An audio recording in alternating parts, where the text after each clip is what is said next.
L'Espagne a remporté la Coupe du Monde contre l'Argentine, décrochant la deuxième étoile sur son maillot. Mais ce n'est que l'une des 9 Coupes du Monde organisées par la FIFA. Des tournois dont la plupart des gens ne soupçonnent même pas l'existence. Mais ce sont des compétitions officielles de la FIFA et en gagner. Une donne même une étoile sur le maillot. Alors, en plus de l'Espagne, dans cette vidéo, nous allons découvrir qui sont les vainqueurs actuels de toutes les autres Coupes du Monde. En commençant par un tournoi très difficile à gagner, la Coupe du Monde de futsal de la FIFA. C'est un tournoi qui a lieu tous les 4 ans, joué sur un salle couverte avec 5 joueurs dans chaque équipe. La dernière édition s'est déroulée en Ouzbékistan en 2024, où le Brésil est arrivé en favori, mais après avoir perdu les 2 éditions précédentes, ils avaient quelque chose à prouver.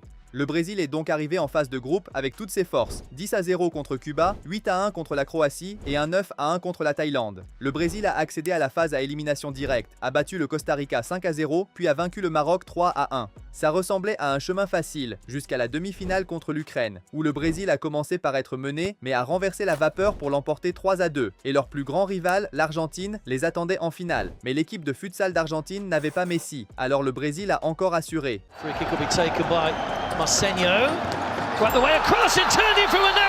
Puis ils ont doublé la mise, l'Argentine a réduit l'écart en fin de match, mais le Brésil a tenu bon jusqu'au coup de sifflet final. En s'imposant 2-1, l'équipe de futsal du Brésil est devenue championne du monde pour la 6e fois, décrochant ainsi la 6e étoile sur son maillot. Mais il nous reste encore 7 autres champions à découvrir, avec des histoires incroyables et des sélections qui ont remporté une Coupe du Monde pour la toute première fois. Pendant ce temps, l'équipe féminine de futsal du Brésil n'avait encore jamais remporté la Coupe du Monde, parce que le tournoi n'existait même pas. Cela a changé en 2025, lorsque la première édition a eu lieu aux Philippines. Toutes les équipes cherchaient la toute première étoile, mais le Brésil n'a laissé sa chance à personne. 6 victoires en 6 matchs, 32 buts marqués et seulement 4 encaissés. Même la finale a été facile, une victoire 3-0 contre le Portugal. Mais passons maintenant à une Coupe du Monde qui a vu passer plusieurs stars, comme Ronaldinho, Xavi, Toni Kroos et même Neymar. La Coupe du Monde des moins de 17 ans. Elle rassemble vraiment les meilleurs jeunes talents du monde entier. Et lors de la dernière édition, organisée au Qatar, le Brésil est allé jusqu'en demi-finale. Mais face au Portugal, ils ont eu un combat difficile qui s'est joué au tir au but, et le Brésil a manqué 2 fois. Grâce à cela, le Portugal s'est qualifié pour la finale, qui allait se dérouler au stade Khalifa devant 30 000 supporters. Et leur adversaire était un véritable outsider,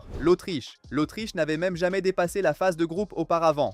Mais cette fois, ils ont battu tout le monde sur leur passage. La Tunisie, l'Angleterre, le Japon, et ils ont aussi vaincu l'Italie. En tête de file se trouvait le meilleur buteur Johannes Moser, qui a atteint 8 buts marqués. Pendant ce temps, le Portugal avait l'effectif le plus fort. Mais il n'avait jamais remporté la Coupe du Monde moins de 17 ans non plus. Ça aurait pu basculer d'un côté comme de l'autre jusqu'à ce que, toujours en première mi-temps, le Portugal construise une superbe action offensive. No Mundial, vamos conferir essa chegada do Duarte Cunha, na cara do gol, cruzou, pintou, gol!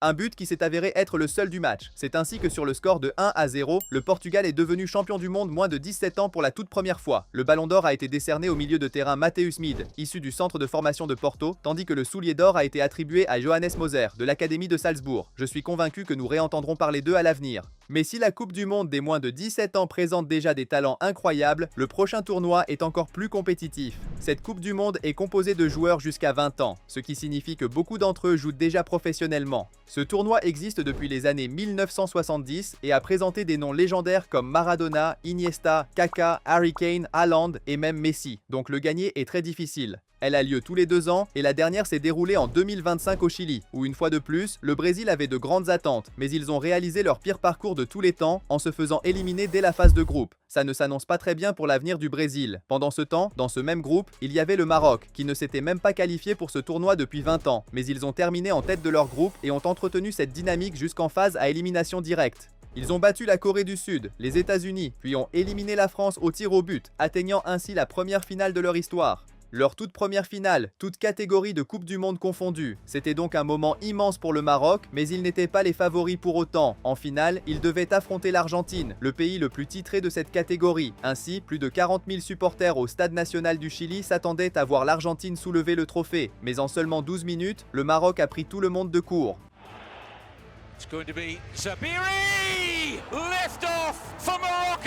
Puis, toujours en première mi-temps, le numéro 7 marocain a adressé un centre dans la surface et l'auteur du premier but a encore frappé. Ensuite, l'Argentine a eu plusieurs occasions de revenir dans la partie, mais n'a pas réussi à trouver le chemin des filets. Avec une victoire 2-0, le Maroc est devenu champion du monde pour la toute première fois de son histoire. Et le joueur qui a offert la passe décisive sur le deuxième but a été élu meilleur joueur du tournoi. On dirait bien que la relève du Maroc est entre de très bonnes mains. Passons maintenant à une Coupe du Monde qui n'attire pas vraiment l'attention, mais qui a été remportée par un pays très inattendu, les Coupes du Monde féminines de jeunes, et c'est le même pays qui a gagné à la fois la catégorie moins de 17 ans et moins de 20 ans. Alors que la plupart des adolescentes vivent leur vie et publient même des vidéos sur TikTok, les jeunes joueuses de Corée du Nord s'entraînent dans un système quasiment militaire. Pas de réseaux sociaux, aucun contact avec le monde extérieur et 6 mois d'entraînement intensif. La Corée du Nord est une dictature extrêmement isolée qui veut prouver qu'elle est la meilleure dans un domaine. Mais rivaliser dans le football masculin serait extrêmement difficile. À la place, ils ont réalisé qu'il n'y avait pas beaucoup de concurrence dans le football féminin. C'est ainsi que la Corée du Nord a commencé à développer son système de formation d'une main de fer. Alors quand cette équipe est arrivée à la dernière Coupe du Monde moins de 17 ans, les résultats ont été terrifiants. Elles ont remporté tous leurs matchs de la phase de groupe, avec notamment une victoire 5-0 contre les Pays-Bas. Puis elles ont écrasé le Maroc 6-1, battu le Japon 5-1, vaincu le Brésil 2-0 et en finale contre les Pays-Bas 3-0. C'était une domination totale. Pendant ce temps, leur équipe féminine moins de 20 ans n'a pas fait autrement. Lors de la dernière édition en Colombie, elles ont battu l'Argentine 6-2, écrasé le Costa Rica 9-0 et vaincu les Pays-Bas 2-0. Tout cela rien que durant la phase de groupe.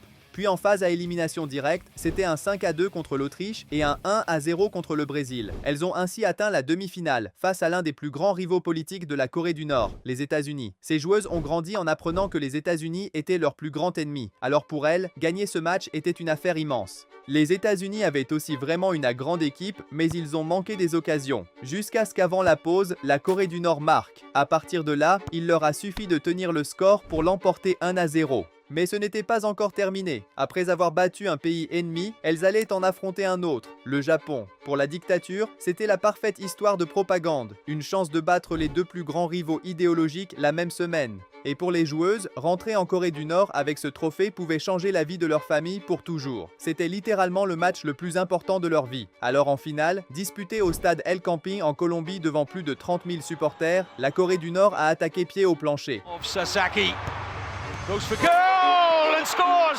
Après cela, la Corée du Nord a pris le contrôle grâce à sa puissance physique. Le Japon n'a donc eu aucune chance et avec une victoire 1-0, la Corée du Nord est devenue championne. Elles sont rentrées chez elles en héroïne nationale, célébrées presque comme si elles avaient remporté la grande Coupe du Monde. Elles ont rendu Kim Jong-un heureux. Maintenant, la prochaine Coupe du Monde est complètement différente de tout ce que nous avons vu jusqu'à présent. Ce n'est pas joué sur de l'herbe ni sur un sale couverte, mais sur du sable. La Coupe du Monde de football de plage de la FIFA. Cette version du jeu se joue avec 5 joueurs dans chaque équipe. Et comme le ballon ne roule pas bien sur le sable, les joueurs le lèvent constamment pour tenter des retournées acrobatiques et des volées. La dernière édition a eu lieu en 2025 aux Seychelles, une nation insulaire au large des côtes africaines. Et chaque match s'est joué dans cette arène. Regardez à quel point elle est magnifique. Ce tournoi a été remporté par des pays comme le Portugal et même la Russie. Mais la nation qui le domine vraiment, c'est le Brésil, qui est arrivé dans la compétition avec 6 étoiles sur son maillot. Mais leur parcours a commencé doucement. Seulement une victoire 3-1 contre le Honduras et un succès 2-1 face à l'Italie. Cependant, lors du dernier match de la phase de groupe, le Brésil a écrasé Oman 11-1.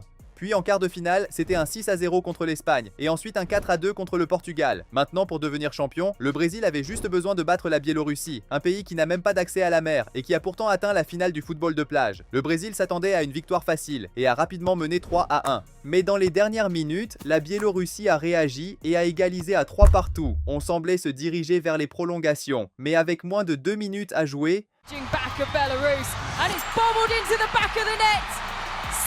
littéralement, une bosse dans le sable a fait passer le ballon au-dessus du gardien. Grâce à cela, le Brésil s'est imposé 4-3, devenant champion du monde de football de plage pour la 7e fois, ajoutant encore une étoile de plus sur son maillot. Le Brésil commence presque à manquer de place pour toutes ses étoiles. Mais si le beach soccer n'est pas regardé par tant de monde, le tournoi suivant a atteint une audience de plus de 2 milliards de téléspectateurs dans le monde entier, la Coupe du monde féminine de la FIFA. La toute dernière édition s'est déroulée en Australie et en Nouvelle-Zélande en 2023, avec une dotation totale de 110 millions de dollars. Puis le pays hôte, l'Australie, a réussi à se hisser jusqu'en demi-finale, mais a perdu 3-1 contre l'Angleterre, qui a décroché sa place en finale. De l'autre côté du tableau, l'Espagne a battu la Suède, proposant une finale entre deux nations qui n'avaient jamais remporté cette Coupe du Monde. Les deux équipes sont donc entrées sur le terrain au Stadium Australia devant 75 000 supporters et ont offert un match incroyable. L'Angleterre a touché la barre transversale au début, tandis que l'Espagne a manqué plusieurs occasions franches. Puis, à la 29e minute, l'Espagne a récupéré le ballon au milieu de terrain et il est arrivé dans les pieds de sa capitaine. Carmona's providing the overlap. Here she comes. 1-0 Spain.